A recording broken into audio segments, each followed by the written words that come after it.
ಒಂದು ರಾಜನಿಗೆ ಇಬ್ಬರು ಗಂಡು ಹೆಂಡತಿಯರು ಇರುತ್ತಾರೆ. ಮೊದಲನೆಯ ಹೆಂಡತಿಗೆ ಒಂದೇ ಕೂದಲು ಇದ್ದರೆ ಎರಡನೆಯ ಹೆಂಡತಿಗೆ ಮಾತ್ರ 2 ಕೂದಲು ಇದ್ದವು. ಒಂದು ಕೂದಲು ಜಾಸ್ತಿ ಇದೆ ಅಂತ ಎರಡನೆಯ ಹೆಂಡತಿ ಅಹಂಕಾರದಿಂದ ರಾಜನ ಹತ್ತಿರ, ನಿಮಗೆ ನಾನು ಬೇಕೋ ಇಲ್ಲ ನಿಮ್ಮ ಮೊದಲನೆಯ ಹೆಂಡತಿ ಬೇಕೋ ನಿರ್ಧರಿಸಿಕೊಳ್ಳಿ ಎಂದು ಜಗಳ ಮಾಡಿದಳು. ಆ ನೋವು ತಡೆಯಲಾರದೆ ರಾಜ ಮೊದಲನೆಯ ಹೆಂಡತಿಯನ್ನು ಅವಮಾನಿಸುತ್ತಾ, ನಿನ್ನ ತಲೆ ತುಂಬ ಕೂದಲು ಬರುವವರೆಗೂ ಮನೆಗೆ ಬರಬಾರದು ಅಂತ ಹೇಳಿ ಹೊರಗೆ ಕಳಿಸುತ್ತಾನೆ. ರಾಜನ ಮೊದಲನೆಯ ಹೆಂಡತಿ ಅಳುತ್ತಾ ಕಾಡಿನಲ್ಲಿ ನಡೆಯುವಾಗ ಅವಳು ದಯೆಯಿಂದ ಮೂವರಿಗೆ ಸಹಾಯ ಮಾಡಿದಳು.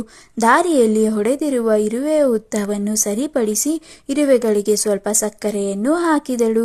ಇನ್ನು ಸ್ವಲ್ಪ ದೂರ ನಡೆಯುತ್ತಿರುವಾಗ ಒಣಗಿರುವ ಮಲ್ಲಿಗೆ ಗಿಡ ಕಾಣಿಸಿತು. ಅವಳು ತಕ್ಷಣ ಆ ಗಿಡಕ್ಕೆ ಪ್ರೀತಿಯಿಂದ ನೀರು ತಂದು ಹಾಕಿದಳು. ಅನಂತರ ಕಾಲಿಗೆ ದೊಡ್ಡ ಮುಳ್ಳು ಚುಚ್ಚಿಕೊಂಡಿದ್ದ ಕುದುರೆಗೆ ಸಹಾಯ ಮಾಡಿದಳು.